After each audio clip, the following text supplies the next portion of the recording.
Hi, and welcome to the OrgDev podcast. So, have you ever stopped to ask, where does the real value in this organization come from? Is it a specific team, a critical process, or perhaps a unique capability that sets you apart? And just as importantly, how does the organization generate revenue or generate surplus or deliver value to its clients? So, understanding these drivers is the key to focusing your efforts where they have the greatest impact. But how do you measure the success of your interventions? This really is the holy grail for HR and for OD, and also for leaders as well. So, to help us unpack this and explore how to identify and leverage these value points, we're joined by the brilliant Mark Doughty. He describes himself as an oily rag, hands-on OD professional, which we love. And that's very much a pragmatic with a screwdriver and spanners approach. Mark has been an OD professional for over 30 years, and he's had a privilege of working with some of the world's best known global brands, such as Sainsbury's, Motorola, Dell, Deutsche Bank, and many more. Mark's OD work is practical, focusing on learning by doing, being curious, and creating the hypothesis in the moment. Naturally, all of his professional experience is underpinned by brilliant academic experience as well. So he's got a master's in adult learning and an MA in HR strategy from Greenwich University. And he's also been a keynote speaker at the Oxford Union. Mark, interestingly, left KPMG early this year to embark on a new career. And he's researching the impact of leadership and writing a book on kindness in leadership, which sounds fascinating. Mark lives in Cambridge with his partner, Emma, and their two children, Alfie and Arthur. Has a curious black lab, Lenny, 6 ducks, and 2 very odd chickens, which we can't leave that unasked, can No, we? no, there's a story to tell in just those final few bits, right? So, yeah, thank you. Brilliant. Well, welcome. Thank you so much for joining us, Mark. We really appreciate it. Thank you.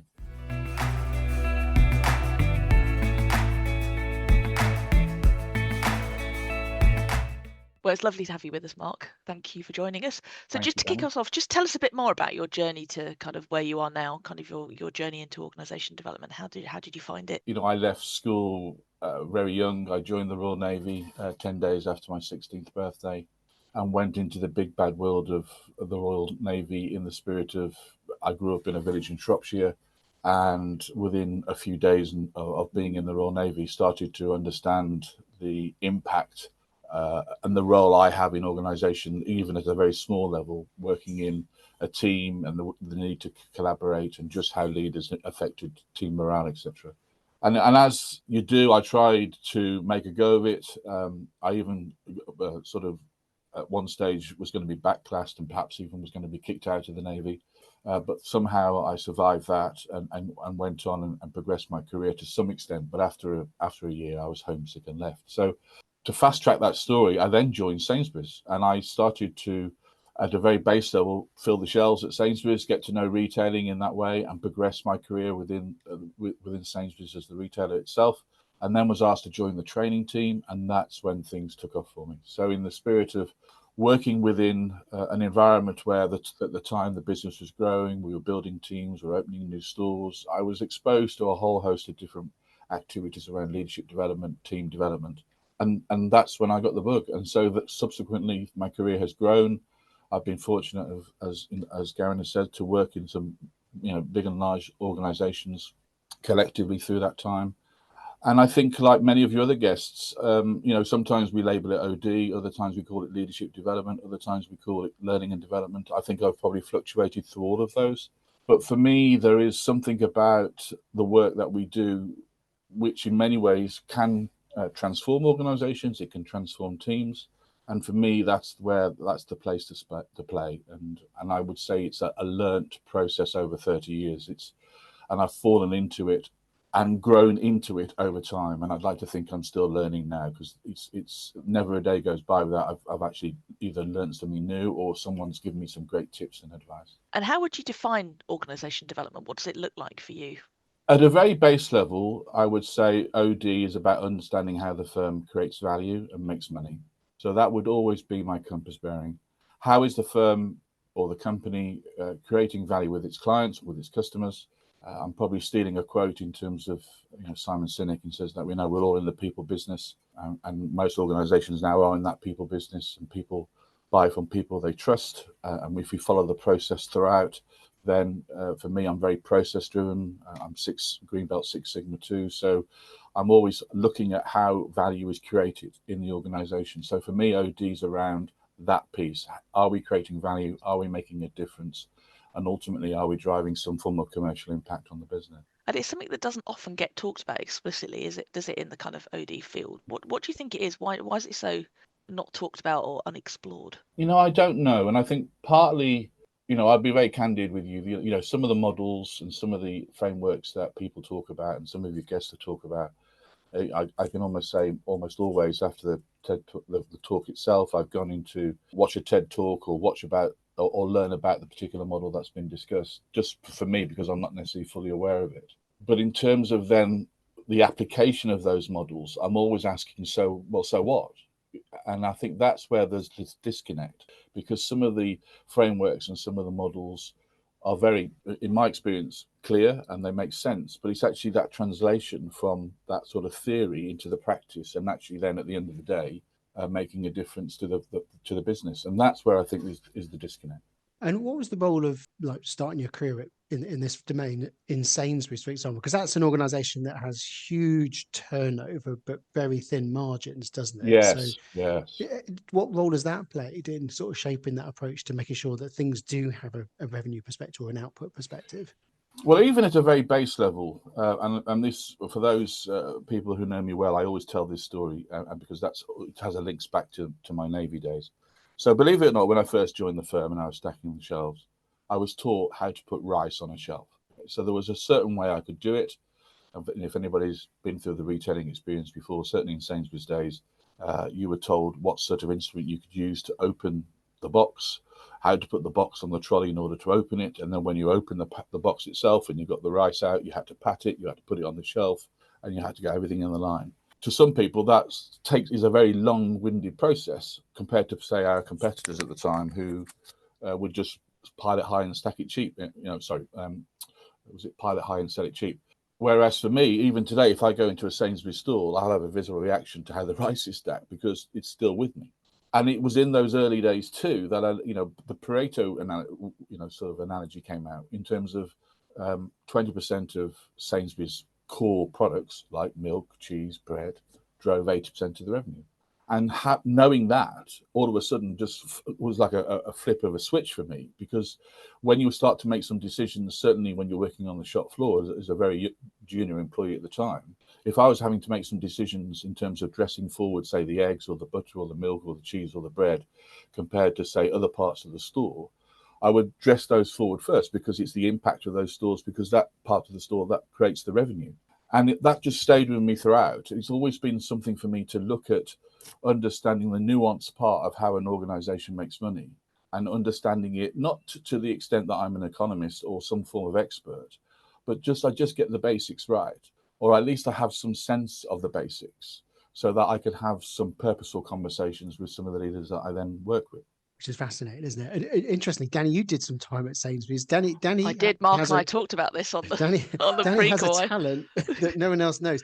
She can weigh cheese just by looking at it. She knows what it weighs, which is quite a gift. That's my time on the deli counter at Sainsbury's. Oh, deli. Oh, yes. We can go back. Yeah. I mean, I think it's, part of the challenge we have, again, and we may go off at a different tangent with this, but, organizations are very complex. And if we try and make sense of them, and I know in the past with other guests, you've talked about the system, and I get the system. Yet at the same time, there's this oily rag pragmatist in me that says, okay, well, let's just find and navigate a way through this, and just try and find what works, or where does it make a difference, and where do we start to make a traction with some of the stuff, because that's when it works. That's because of the relationships are built with the line or the leaders, and you can start to have a conversation and see the things changing. A good example, I think, Danny, we mentioned this when we first met, and this came out of as a result of I read a book called Freakonomics. So up until that period of time, I was a bit naive around all this, and then I read the book Freakonomics, and I was just like, oh my God, really? And then all of a sudden, I'm starting to look at things in a totally different perspective. And when I was at Motorola, the team and I came across a stat that 23% of the sales team generated 78% of the revenue. And our market share at the time was 3%, and Nokia's was 21%.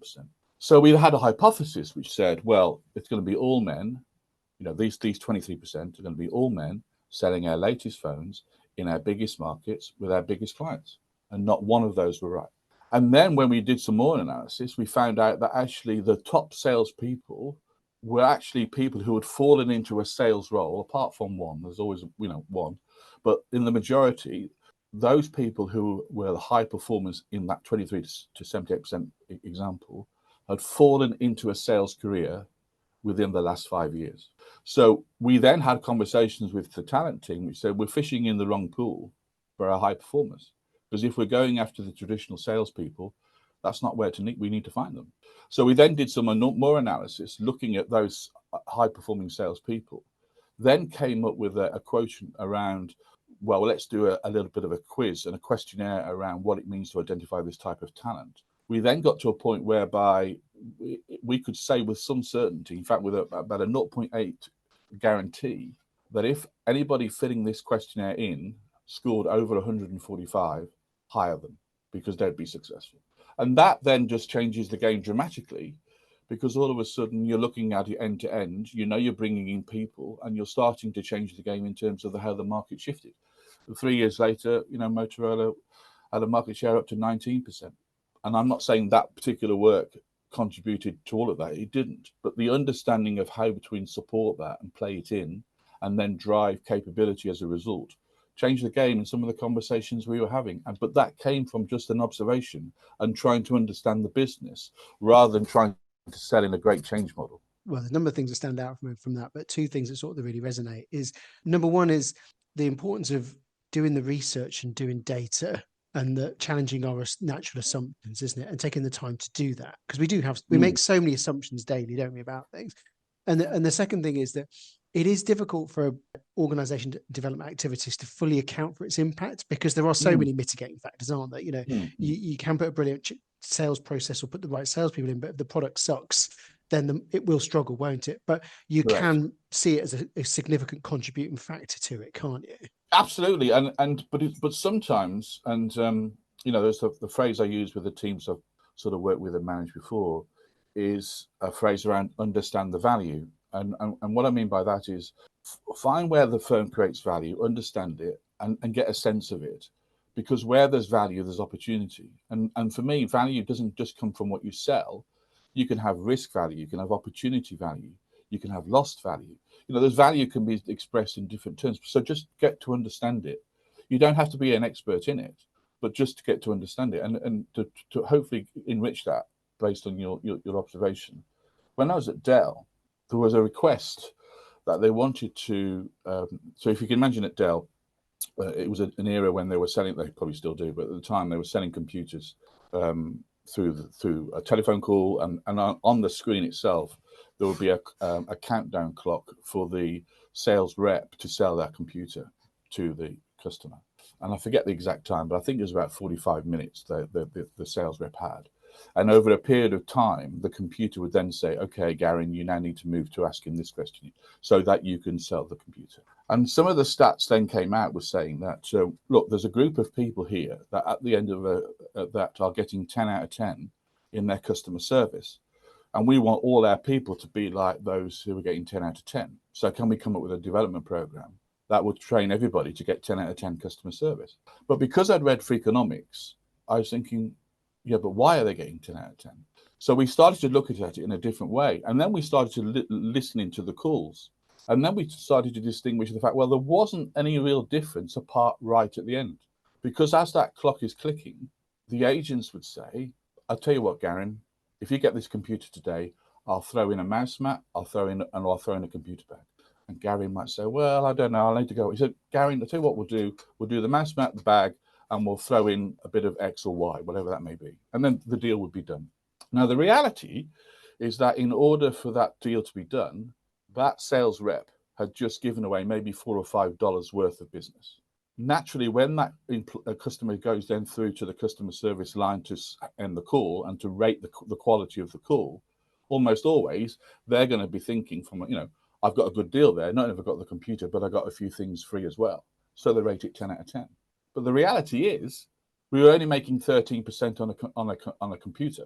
So if I'm giving $4 away, that all of a sudden I'm actually hitting the margin. So the conversion, so the sort of oddity of it all is actually 10 out of 10 for Dell wasn't good for business, because actually a sales rep maybe scoring about 8 or 9 out of 10 was good for business because they weren't giving anything away. Which is really interesting, because I think it's, you know, it's that law of unintended consequences, isn't it? It's you believe that the metric would do X, but we get that kind of unexpected behavior because people will naturally, particularly in a metrics driven environment, people will try and game the system, won't they? Because they want to hit their quota. I was going to ask a real practical question. So we talk about people really understanding where the value is created in organizations. What would you say to somebody who's an OD practitioner, just joined a new organization? How do they go about doing that? What steps should they take to really understand where the value's created? I would say in most cases, I'm making an assumption, you know, most organizations are either creating a product or creating a solution, and there's a sales process behind that. So if nothing else, either look at the product development process or look at the sales process as a key part. So for example, the team and I, when I was at KPMG, and we wanted to understand the sales process within very complex deals. So, here there were a number of different metrics, but what we wanted to try and get a sense of were which metrics told potentially a different story, or a story that we could get our heads around from an OD perspective. And the one sort of metric we settled on was this thing called velocity. Now, what velocity does is it measures that from that initial call to that initial bill. And the average velocity was 113 days. So that's the average. But the reality is that there were some people beyond 113 days, and there were some people before 113 days. So then we said, okay, well, let's go and find out who are these people who are below 113, and learn what they do, and observe and ask questions and work. And that really is, hopefully, Danny, how my advice is just go and ask questions, knock on the door, be curious. You don't necessarily have to be the expert. In fact, I'd like to think, I'm the expert with some of the work that we've done. But what we do is to be curious enough, not to be irritating, but curious enough to say, have you ever thought of, what if we did this? And because you've built that relationship, there's almost goodwill in that. They'll say, okay, yeah, well, go away and come back and let me know. And that's what I've always tried to do, is to be that turn that curiosity into an opportunity, because I'm trying to understand where the value is created in the firm. Curiosity is one of those words that gets bandied around a lot in our profession. It's like, well, what genuinely does that mean? I love that, curious without being annoying, because these are busy people, aren't they? And I really like what you're saying there in terms of, you don't have to be the expert. Your objectivity is enough in itself, isn't it? And things just become what they become. We add another step to the process, or someone else did that with a different kind of logic beforehand, and it just becomes often a bloated process. And so just you holding a space and asking questions like that will often help them come to their own realization that this could be done better, couldn't it? Brilliant. And absolutely. And again, if I go back to the KPMG example, and I've got to thank the team that worked with me at KPMG, and particularly somebody called Graham, who did a lot of the work in the space at the time. My background coming into KPMG 2 years ago, I'd just been off for 5 years as a stay-at-home dad. So here I am going into an organization looking, we're supporting 6,500 consultants who are driving major transformations. One of that, in that early period of me joining the firm and working with Graham as we were trying to size what we were going to do, the OD sort of thinking in my head was around, well, just be curious and ask some questions. And at the time, I had the opportunity at a very brief moment to ask the leader of the business, what does it mean to be a KPMG consultant? Because I don't know what it means. And I went a little bit further by saying, look, if we were all at a particular hotel and there's a group of consultants in the room, my bet is you would be able to tell a Bain consultant or a McKinsey consultant.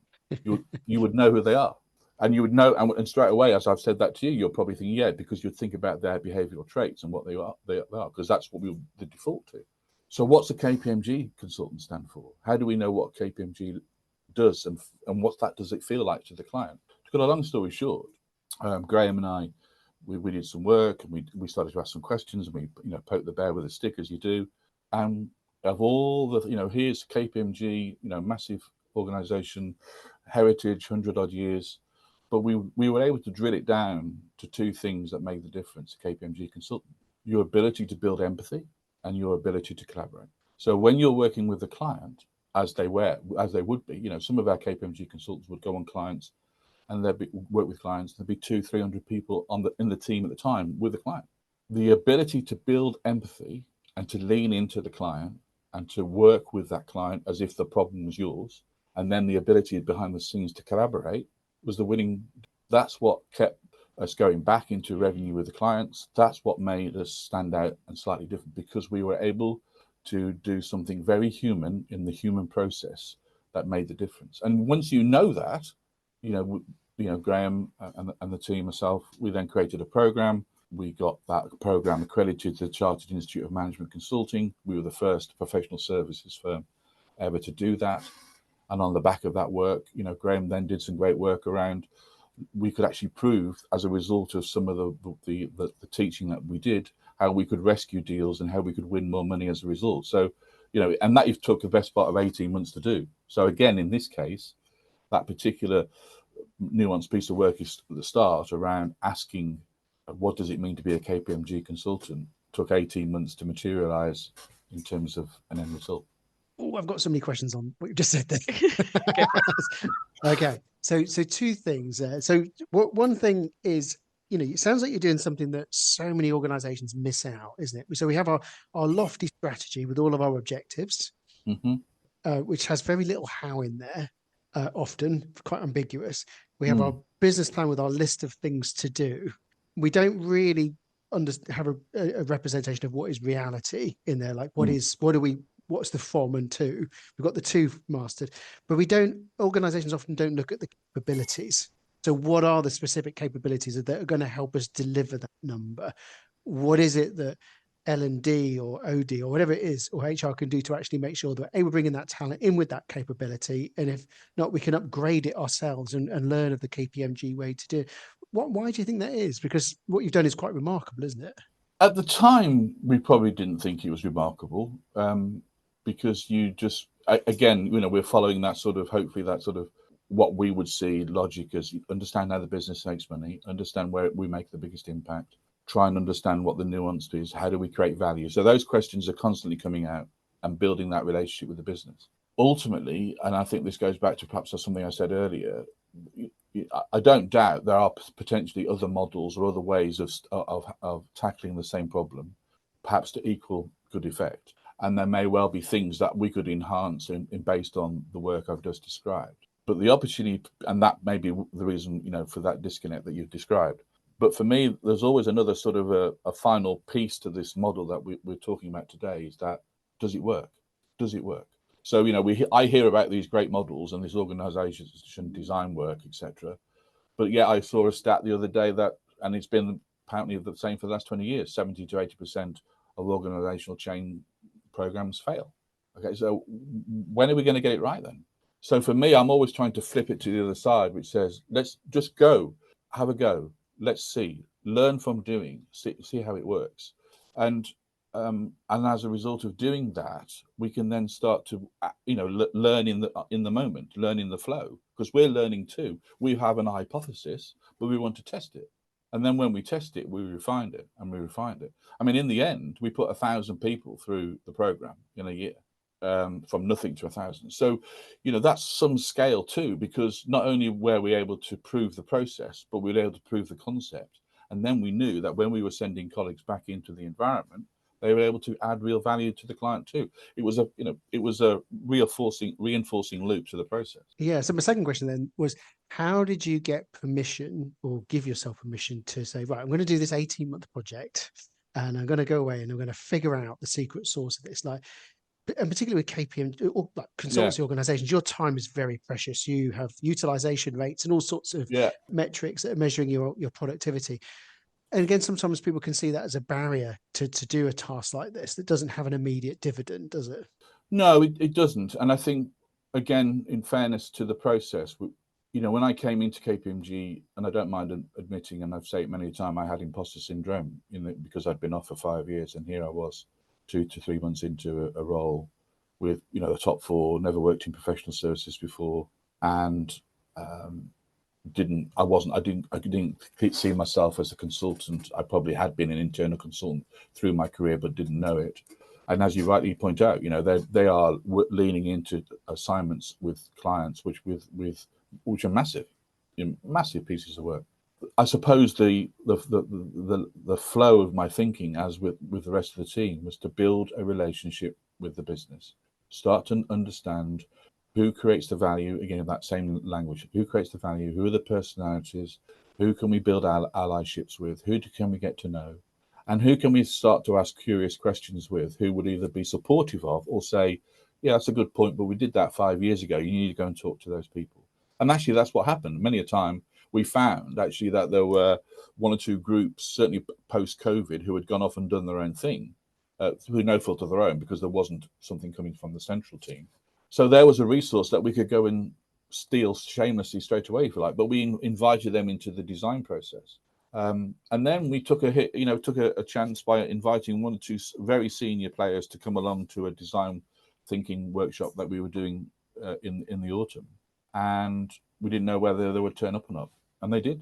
And that particular person was so complimentary of the work that, as I say, Graham was doing and we were doing, that was the first tick, somewhat 8 months into the work, that we had something pretty unique. And then, so you just have to be determined and keep going, because fundamentally there's an opportunity here, because this is where value is created. This is where, reoccurring revenue is created. So just keep going, and you get knocked back, and you say, oh, we've tried this before. Oh, it was really good like this 4 years ago. You just keep going. And sometimes you bounce it off between each other or the team, and you just, sometimes I was saying, I don't know. Sometimes I was saying, well, what do we do next? And then eventually, the genesis it all comes together, and you've created something which, if I'm honest, at the start you didn't know you were going to create, because it's morphed into something, because you've literally had the oily rag and the spanner and the screwdriver, and you've got under the hood, and you've just tinkered and played to see, how can I get this engine working? And there's something really powerful, isn't there, talking that language of value creation and kind of recurring revenue and stuff. That speaks to the senior leaders, and often we'll talk to OD practitioners who are really struggling to get their voice heard in the organisation and feel like they're being listened to. We knew. I mean, and again, I mean, I'm mindful this sounds, sort of world class, and perhaps in some extent, there's elements to it. But where we started off and where we ended up was a journey in itself. But because we were able then to get it accredited to the Chartered Institute of Management Consulting, we knew then we had created even greater value. So we went back to the rate card and said, hold on a minute, our competitors are putting people of a similar age or sort of experience and charging out at this rate. No, our people are better because they've been through a process and they've been certified by the governing body. So we'll change the rate card. So all of a sudden, you get this commercial overlay even growing even more now, because then we could start to move up to, what would a next level up consulting program look like? And then all of a sudden, then you are talking to an open door, because the organisation then says, well, yeah, let's do it. What do you enjoy most about the work that you do? Number one would be the nature of the relationships I have in the business with the leaders I meet and work with. For me, that has always been sort of testament to my team and my work, is the level of that relationship, both in terms of the seriousness of it, the challenge that we have and the rigor in that challenge, but also the bonhomie and the friendship and that enduring relationship when either through different reasons people move on, or and life takes us in different directions. Just as an example, I reached out to somebody yesterday who I hadn't spoken to for 13 years, and it was as if we were back where we were 13 years ago. Because those sort of relationships, they if you work at them, it's what makes the difference. Because it's, again, just like any business, the businesses are buying from people, then the business is buying you as a human being. A good friend of mine who is in a picture behind me, Frank, who passed away many years ago, is a good friend. He said, Mark, what you need to remember is you're a human being, not a human doing.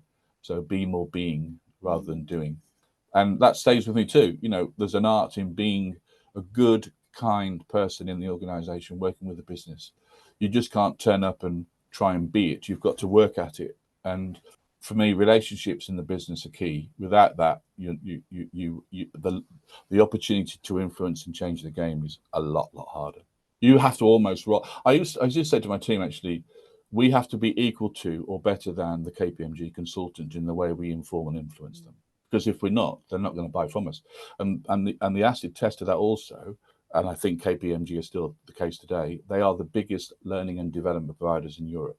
So we were working with a very discerning client. You know, when you're the biggest provider of learning and development in Europe, you are perhaps a bit choosy about who you're going to work with. And the team were very excellent at doing it. What's particularly interesting you in the kind of field of organisation development at the moment? Is there anything that's sparking your interest? Organisations generally, I think, seem to be broken. They don't seem to be working. And why is that? If we've had year upon year upon year of organisation models, expertise, whether it be universities, thought leaders, organisations still seem to be broken to me. And let me put some context behind that. Conservatively, if you look at how much money is spent annually on leadership development, roughly it's about 35 billion a year. And they say it's going to double by 2032 to 70 odd billion. So part of me is saying, where are all the leaders then? If we're spending 30 billion a year, where are all the leaders? Because if I go to Gallup will tell me that organisations are at an 11-year all-time low, employee engagements at an all-time low at 23%. So if we're spending 30 billion, we're only getting 23%. That doesn't seem a good return. But if I go to AXA will tell me that the UK currently at least has 23 million sick days a year, and 70% of those sick days are due to stress at work. If I go and take another data point, research that came out last week, roughly 65% of people in organisations do not feel connected to their people they work with or their manager. How does that show up? If I then go to the employment tribunals data, the latest data shows that employment tribunals currently were in roughly about 55,000 in 2023. They're now up to about the 90,000s this year, and there's another 200,000 in the system. Whichever way you cut this, organisations do not seem to be right. And so for me, what keeps me awake at night from an OD perspective is why are we getting it so wrong? Why is it so that organisations, certainly through my view, are still broken? Because fundamentally, organisations are about people. Yet we seem to be doing everything but look after the people. And there's a great sort of, as you may have seen also, discourse going on this week in terms of HR's role in organisations. You've probably seen a number of articles in the New Statesman and the Telegraph are being very critical of the role of HR. And then I believe Peter Cheese has come out today and given a different view. But nevertheless, there is this sort of overview which says something doesn't seem to be right. And I wish we could find a way to solve it, because the opportunity to make UK PLC a great place to work through a number of different activities, I would love to find that. That is the opportunity. And it's sad that it's sad to the extent that organisations today still feel that there's, for me, just creating a great place to work is the path of least resistance. Yet we seem to be creating organisations which are the opposite, and I don't know why. And I'm not then again, that's where I lose my credibility probably because of I don't have the knowledge from a psychometric or psychology perspective about why organisations and why that discourse is there. If you look back over your career so far, what's the biggest lesson you think you've learned? Two things: be kind to yourself, because I think there are times when we've all been in scenarios where we don't know what the answer is, or we don't know where we're going to go. And that self-talk can take you down a very difficult path about you're not good enough or you're not capable enough. So I would always say hang on to your self-worth and be kind to yourself, and it will sort itself out. So that's one thing I've learned. And the second thing, which perhaps I've repeated a couple of times today, is about the value of relationships. Get to know the people. You are a human being and you're working with human beings. So go and spread some kindness, go and spread some love. When was the last time you said, I really love working in my team, I love working with my manager, and I love working for this company? Because that's what work's all about. So, go and be a sort of a disciple of that, go and be a proponent of that, and bring some seriousness to it and bring some lightheartedness to it and build relationships. And even if it's just in a part of the organization where that happens, for me, you're doing all right. you're doing okay. And how do you invest in your own learning and development? Because I guess obviously at the moment you're researching and writing a book. Like, is that a big source of learning and development at the moment? What are you finding from that process? A couple of things for me. One, I had neglected LinkedIn. So when I came out of corporate life in 2017, I came off LinkedIn. And then now with the work I'm doing around the book, that now has changed dramatically. So now I'm engaging with LinkedIn. And again, it's a community of people sharing their love and sharing their knowledge and their ideas. And I'm not just saying from the UK. I mean, I've had connections from all over the world who have reached out. And all of a sudden, just the power of, again, collaboration, the power of talking and the power of relationships has really worked. And then there's probably a couple of podcasts, notwithstanding yours, of course. But I do like the High Performing podcast with Jake Humphrey. And but I don't necessarily have the time for it, in the sense that I'm always on to something else. But if I'm going for a long walk, I think it's Dr. Chatterjee and his work and some of the guests and some of the people he interviews. So between LinkedIn on a day-to-day basis, either listening to you or the high-performing team, Dr. Chatterjee, really, that's how I cement everything. And finally, just at a very base level, just to understand what's going on in the country each day, I listen to the news agency each day. So if you're familiar with that podcast, I just like that. It just gives me that political attuneness to what's going on. Are there any particular books that you'd recommend to OD practitioners who are wanting to kind of build their knowledge? You mentioned, I think, free economics had been. Free economics, yeah. I mean, I think that's certainly one area of that I would, I think that book came out. Oh gosh, when was it? At least 15 years ago or so. There's also another book which I love the title, and it's called "Why Should Anybody Be Led by You?" For me, that's just like a hot knife through butter, because that question alone is a great conversation or coaching question to have with a leader. Why should anybody be led by you? And then there's a lot of work around smart collaboration, and so any books in that space for me at the moment. There's particularly the collaboration nature of organisations. Going back to the example I gave with KPMG, so any space around, I'm always inquisitive about the breakthroughs in collaboration and what that looks like. And from the many experiences that you've gained, one of the drivers of this podcast is to inspire the next generation of practitioners, whether they're internal, external, whether they're OD, whether they're just taking their first steps in it. What advice would you give for someone who's just starting out or considering a career in organisation development? Don't do it. And thanks so much for having you on the podcast. I think you've got to be of a certain type, and you would probably appreciate this more, that, most days you go into a work where you don't know what the answer is. You don't know whether you're going to be loved or hated. And also you don't know what the outcome is going to be of the work that you do. And therefore your emotions can go through a whole series of ups and downs through the day. Clearly, as you become more experienced, that changes. But to answer your question more directly, I would say that if you've got a natural curiosity around how things happen, how things work, how things come together, if you embarked in a career in organisation development, you will have the good fortune to learn about yourself. You'll have the good fortune to work about people, but more importantly, the nature of your work. I don't think there's any other job in an organisation that has more impact and more span of influence across the organisation than a role in OD. Other roles tend to be either compartmentalized or leveraged across a certain part of the organisation. No other job has full sort of impact across the whole organisation. And that's why you should do it, because it will keep you fulfilled for all of your career. I don't think we could have articulated that any better. It's a really powerful point and a really nice way to end the podcast. Mark, I want to say a huge thank you. I also want to say a huge thank you to the facilities people where I am today. For those of you watching on video, you'll notice that my surroundings are different. I did the CIPD people pod today. They're keeping the building open for me and they haven't kicked me out yet. So thank you.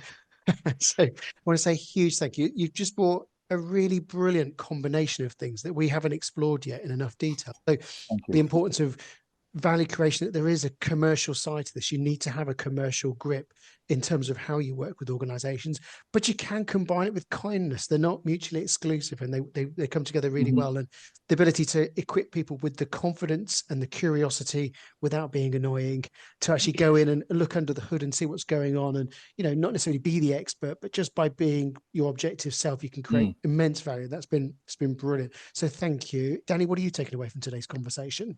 Yeah, I'd echo some of what you already said. I love the curiosity enough not to be irritating, but to kind of really get to the heart. We want t-shirts, don't we? That's yeah. The message about being kind to yourself, I think, is so important for people working in this space, and everybody really building a relationship with the business and the values of relationships. So, and the fact that we're really privileged to do what we do because of the innate impact it can have and the interest in the role. If people want to follow your work, and we follow your work on LinkedIn, which is great, and obviously your progress in the book and whatnot as well. So what's the best way for people to reach out to you, to follow your work, to get in touch? Like how would you like them to contact you? Yeah, absolutely. Please reach out to me on LinkedIn or tag me through, today's podcast. Anyway, I'd like to think I'm pretty responsive, and if people wanted to have a virtual coffee, I'm usually, obviously in the UK, popping into London on a frequent basis these days. So happy to meet face to face. And I think, like anything, sometimes it's just in terms of the conversations we've had today, or even the conversations we have on LinkedIn, just put a comment, just say, I really like this, or I disagree, or I have a different view. That just keeps my learning rich, because I don't know everything, never have, and I guess I never will. But I'm just that curiosity, just to get to know as many people as I can who are interested in this space. So please reach out.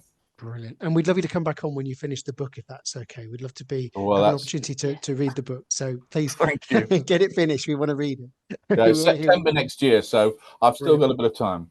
We'll pencil that in. Brilliant. Well, thank you, Mark, for helping make the world of business and organizations and the world generally a better place. Thank you so much for your time. It's been a real joy to have you on. If you found this conversation useful, if it's one of the first times you listen to the podcast, we'd love it if you hit the like button, and also subscribe to the channel, whether you're listening to it on audio or video. And please spread the word as well. So if you know that anybody that is out in an organization that you think would benefit from understanding more about how to understand the value that's created in an organization, please do feel free to share this podcast. It can be really valuable in the right hands. So thank you again, Mark. We really appreciate it. Thank you.